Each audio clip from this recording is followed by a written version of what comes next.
Welcome back. While there are still 113 days to go before Texans again cast ballots for candidates running statewide, some fresh poll numbers have attracted some midsummer attention.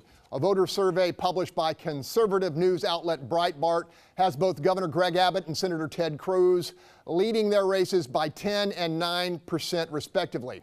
Down ballot, the races tightened significantly, with Democrat Mike Collier trailing Lieutenant Governor Dan Patrick by 2 points and Republican Attorney General Ken Paxton up by 4 over Justin Nelson.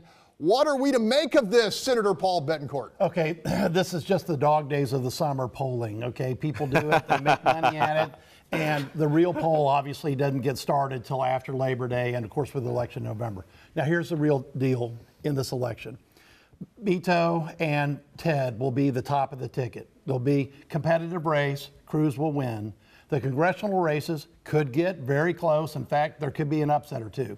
But then you run into where the blue wave, if it exists, runs into the Abbott firewall of just $60 million.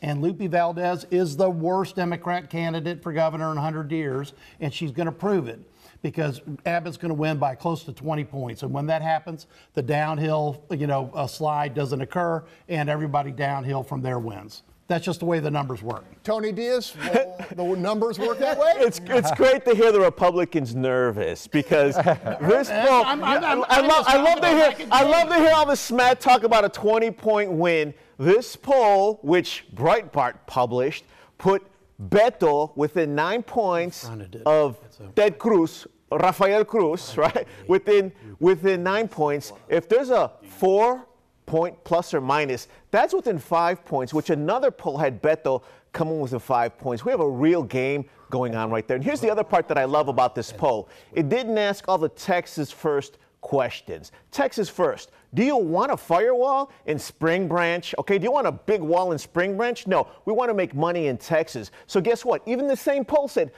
less than half of the people in Texas are not being conned by this tax scam that Trump pulled. They're not making money off it. I want to find out where people feel on the tariffs. Because guess what? If you're making money now, you're going to lose money because of the tariffs. So what I love to see is that you put Texas first, you don't vote Republican. That's a filibuster. I'm going to my unapologetic moderate for what's going on. Oh, gosh. So I agree with Paul. I think Valdez is an extremely weak candidate, and for that to be the second place on the ticket, I think really hurts the Democrats' chances. I'm a little surprised at the Cruz or Rourke numbers, because I've been doing a lot of traveling in neighborhoods studying this flooding issue, and I got to tell you, I see Beto signs every place, and I have not seen a single Cruz sign so far. Now, signs don't, obviously it's not scientific, but I'm just saying that race feels a lot closer than 9 points to me. Okay, we got to leave it right there. I'll come back to you. You better. Up next, he's the former Navy SEAL looking to succeed Ted Poe in Congressional District 2. But first, he'll have to convince voters his brand of leadership is exactly what they're looking for.